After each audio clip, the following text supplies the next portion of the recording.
하나님 말씀 함께 보겠습니다. 신명기 31장 30절부터 32장 4절까지 말씀 우리 돌아가면서 한 절씩 보도록 합니다.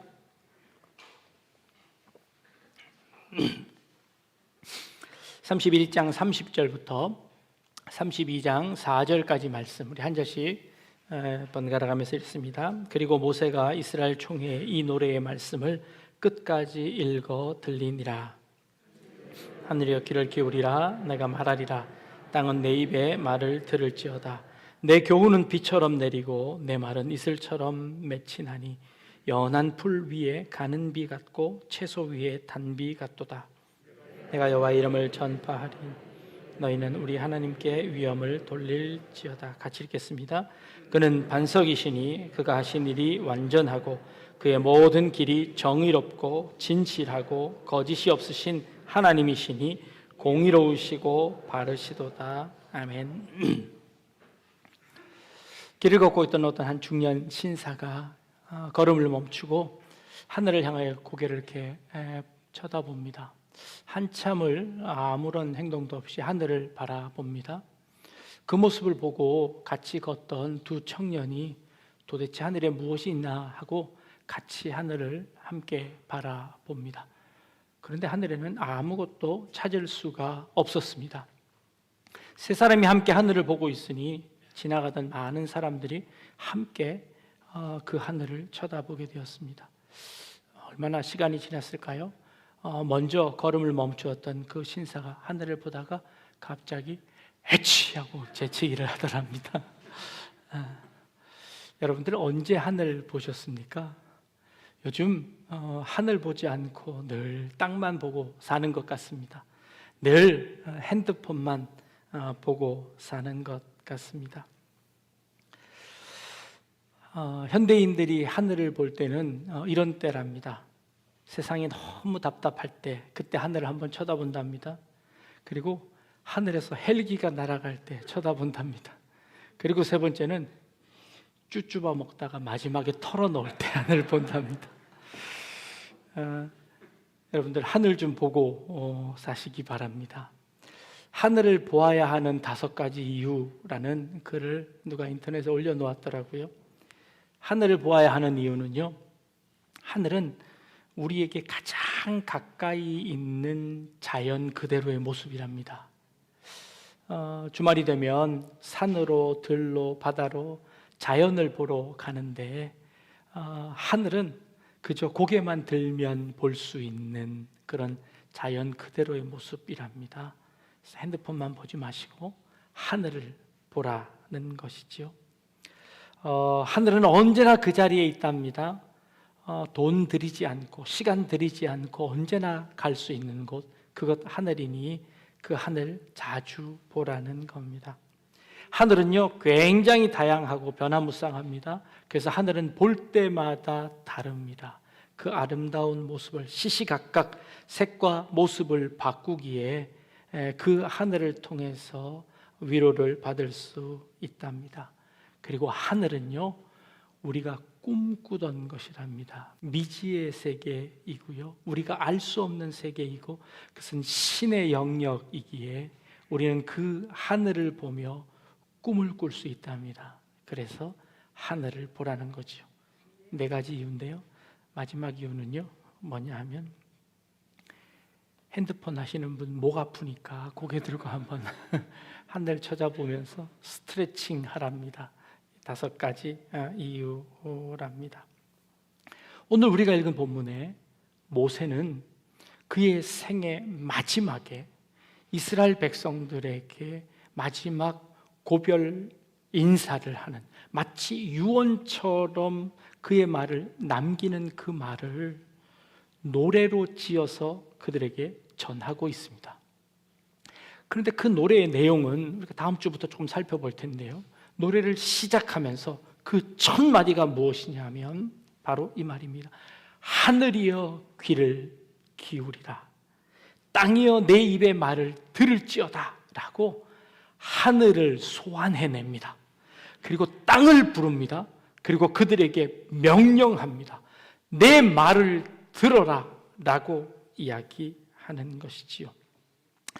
답답해서 쳐다보는 하늘 아니고, 재채기 하려고 쳐다보는 하늘 아니고, 자연의 대상으로서의 하늘도 아닌 이 모세가 소환해낸, 모세가 명령하고 있는 이 하늘은 과연 우리에게 어떤 의미가 있을까라는 것이지요. 모세는 지금 이 마지막 유언과도 같은 이 선포를 하며 하늘과 땅을 불러 그 자신의 그 고백에, 자신의 그 노래의 증인으로 삼고 싶은 것입니다. 사람들은 종종 하늘에다 대고 맹세를 합니다. 억울한 일을 당했을 때 내가 하늘에 대고 맹세한다 라고 이야기합니다. 어떤 중요한 사건을 설명할 때 내가 하늘에다 대고 맹세한다 라고 이야기하지요. 그때 우리가 담보 잡은 그 하늘은 과연 어떤 의미일까요? 그 하늘은 도대체 어떤 뜻일까요? 모세가 맹세했던 그 하늘과 우리가 맹세하는 그 담보 잡은 그 하늘은 같은 의미일까요? 다른 의미일까요? 성지 여행을 가면요, 가이드분들이 꼭 이런 말씀을 하십니다. 여러분들이 지금 걷고 있는 이 길은 2000년 전에 예수님께서 걸으셨던 그 길 그대로입니다.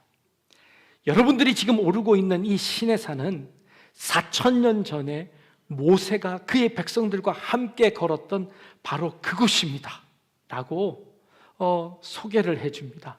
그러면 그 가이드의 소개를 들으면 마음이 숙연해집니다. 이 길 위에 예수님이 계셨었구나. 2000년 전에 예수님이 걸었던 그 발자국 위에 내 발자국을 포개게 되는구나 라고 참 숙연해지고 경건한 마음이 들기도 합니다. 그런데요, 조금만 그 시기를 조금만 더 한번 가볼까요? 그 땅은 어떻게 생겨진 땅일까요? 하나님께서 만드신 땅입니다. 하나님께서 말씀으로 창조하신 땅입니다. 하나님께서 그 말씀으로 있으라고 하니 있게 된 것입니다. 하나님께서 명령하셔서 있으라고 하니 이 빛이 생겨진 것입니다. 이 온 우주 만물이 하나님의 뜻에 의해서 만들어진 겁니다. 그러니 결국 우리가 굳이 멀리 가지 않더라도, 우리가 늘 숨쉬는 이 공기뿐만 아니라 우리가 늘 걷고 있는 그 땅은 우리가 그렇게 섬기는 하나님께서 만드신 땅이라는 것이지요. 멀리 가지 않아도 괜찮습니다. 하나님께서 이것을 만드셨다는 고백을 하는 사람이라면 우리의 살아가는 한순간 한순간, 우리의 살아가는 그 삶의 모든 공간들이, 그리고 우리가 매일 만나는 옆에 있는 성도님들이 다 하나님께서 만드신 분들이고, 하나님께서 내게 붙여주신 분들이고, 하나님께서 내게 허락하신 조건들임을 우리가 고백하게 되는 것입니다. 그리고 우리는 그 하나님의 증인으로서 하루하루를 살아가는 것이지요. 하나님은 온 우주의 주인이십니다. 하나님은 하늘과 땅의 주인이십니다. 하나님은 우리 인생의 주인이십니다. 그리고 하나님은 지금 이 시간 우리 예배를 받고 계시는 줄로 믿습니다. 모세는 그 순간에 하늘과 땅을 들어서 내 증인이 되라고 하십니다. 이 온 우주 만물이 하나님께서 이스라엘 백성들을 건져내고 지금 이 자리까지 있게 하신 그 증거로 하늘과 땅을 불러내어 그것이 증인되게 하는 것이죠. 우리는 지금 이 시간 이 자리에 우리와 함께 하시는, 이 예배를 받고 계시는 그 하나님 앞에 우리의 삶, 우리의 인생 모든 것들여 하나님의 증인의 삶을 살아내는 줄로 믿습니다. 모세는 그 일을 선포하며 노래를 불렀습니다. 왜 마지막 그의 유언이 노래여야만 했을까요? 노래는요, 인간과 짐승들, 그러니까 모든 생물체들이 소리를 내서 의사소통을 합니다. 그래서 자신의 정보를 교환합니다. 정보를 교환할 뿐 아니라 그 음을, 그 소리를 통해서 자신의 감정을 표현해 내기도 합니다. 그런 의미에서 이 소리, 음악, 노래는요 가장 예술의 기원이기도 합니다. 울음소리, 웃음소리, 그 모든 것으로 인간의 감정을 드러내는 것이지요. 코로나 기간 동안 그 답답한 마음들을 우리나라의 트로트 대세가 불어서 모든 사람들이 그 트로트로 그 상한 마음들을 달랬던 것 같습니다. 어느 가수의 가사처럼 네 박자 안에 사랑도 있고 이별도 있고 눈물도 있다고 이야기했던 것처럼 모세는요, 지금 이 순간, 그의 마지막 순간에 그 노래에 하나님께서 베푸신 그 모든 은혜들을 담아서 이스라엘 백성들에게 노래하게 했습니다. 그 노래를 통하여서 하나님이 주신 은혜를 표현하게 했습니다. 그 은혜를 통해서 하나님이 주신 그 은혜를 느끼게 만들었습니다. 그래서 모세는 이 노래를 지어서 불렀던 것이지요.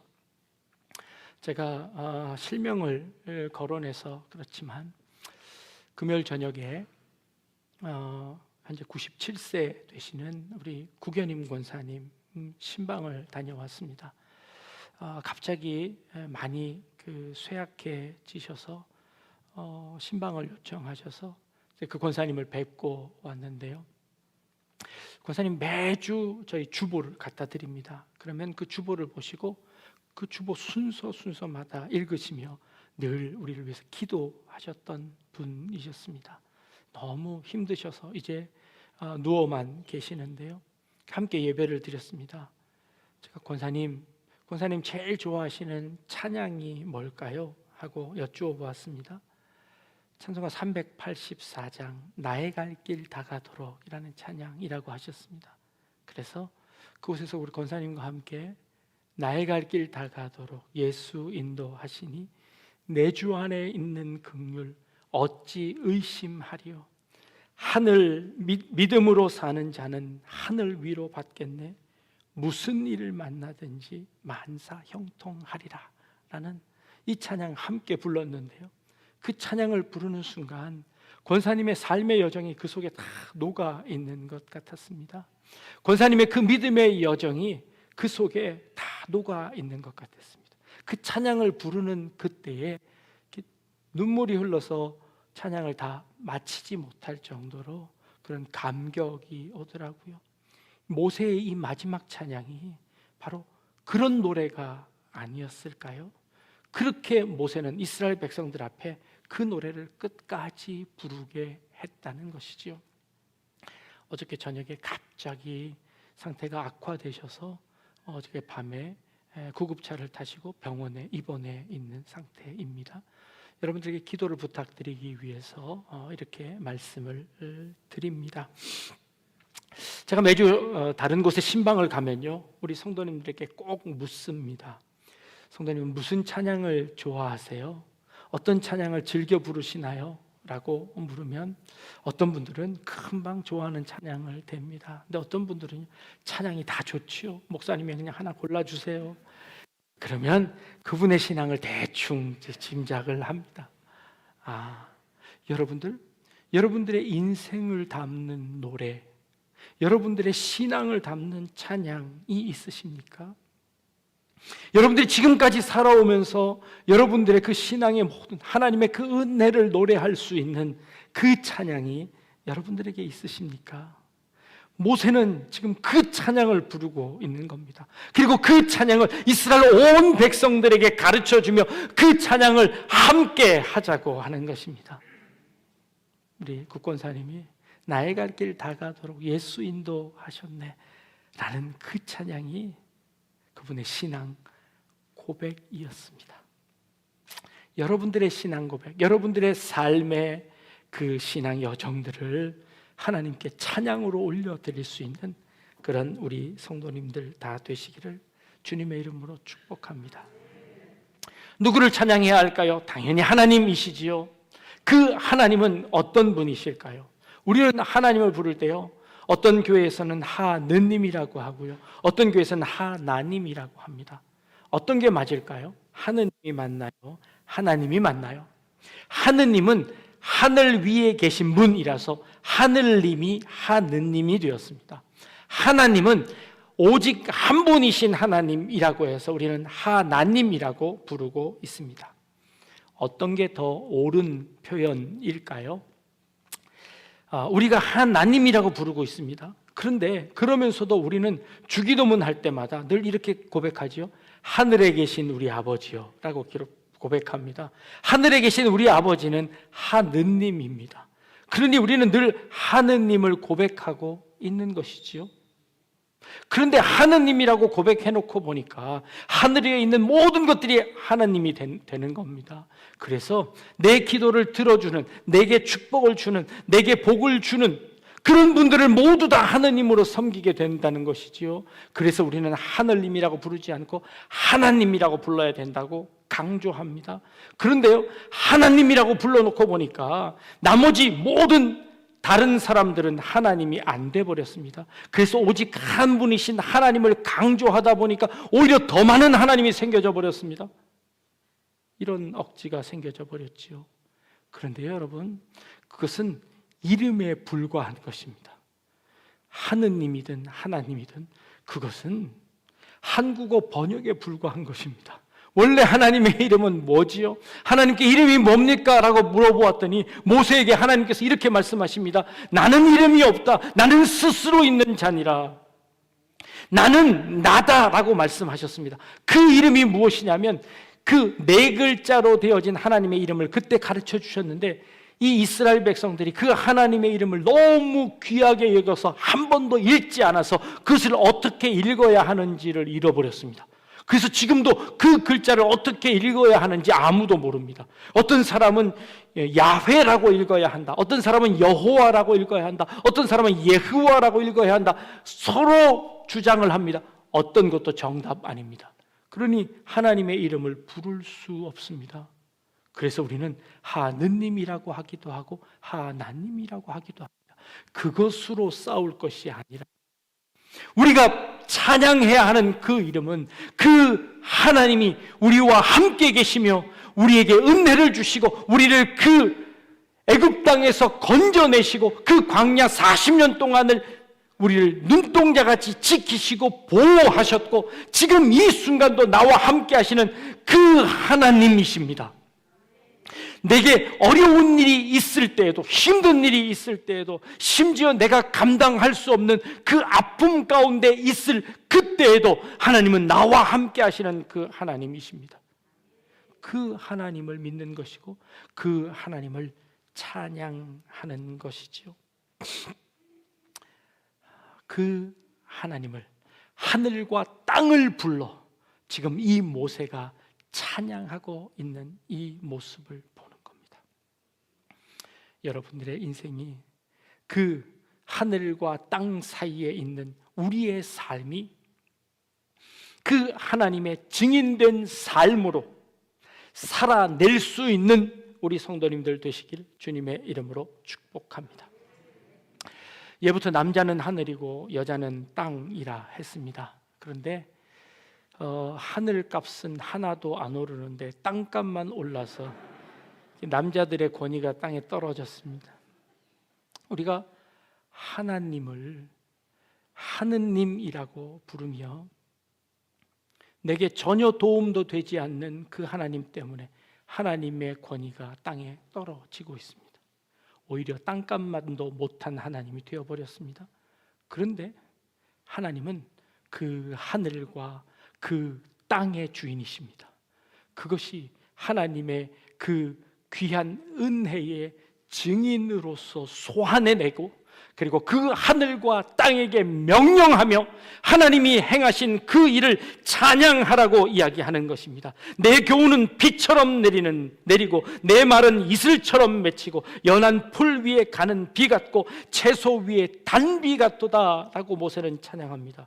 내가 그 여호와 이름을 전파하니 너희의 그 하나님께 위엄을 돌려라. 그는 반석이시니 그의 길이 정의롭고 진실하고 거짓이 없으시고 공의로우시고 바르시다라고 말씀하십니다. 그분이 하나님이십니다. 그분이 하느님이든 하나님이든 상관없이 정의롭고 공의로우시며 우리에게 은혜의 하나님이십니다. 그 하나님을 하늘과 땅이 들어서 증거됩니다. 우리가 비록 그 땅 가운데 가지 못해서 그 예수님이 밟으셨던 그 땅을 비록 밟지는 못하지만 우리가 살아가고 있는 이 삶의 모든 형편들을 하나님께서 만드셨고 지금도 주관하고 계시고 지금도 인도하시는 분이 하나님이신 줄 믿기에 우리는 삶의 순간순간마다 그 하나님을 찬양합니다. 우리는 삶의 걸음걸음마다 우리의 만나는 사람들마다 그 모습 속에서 하나님의 영광을 보며 하나님의 그 위엄을 보며 하나님을 찬양하는 것입니다. 우리 모든 성도님들은 이제 하나님의 증인이십니다. 그 증인의 삶을 영광되이 살아내시는 그런 우리 귀한 성도님들 다 되실 수 있기를 주님의 이름으로 축복합니다. 기도하겠습니다. 하늘이여 귀를 기울이라, 땅이여 내 말을 들으라 라는 이 모세의 외침이 이 어려운 이 시대를 살아가며 우리의 삶으로 하나님의 살아계심을 증거하는 우리 모든 성도님들의 삶 가운데, 그 모습 가운데, 그 가정 가운데 하나님 그것을 통하여 영광받아 주시고 하나님의 은혜가, 하나님의 위엄이, 하나님의 사랑이 이 땅 가운데 펼쳐지게 하여 주옵소서. 감사드리며 예수님의 이름으로 기도합니다. 아멘.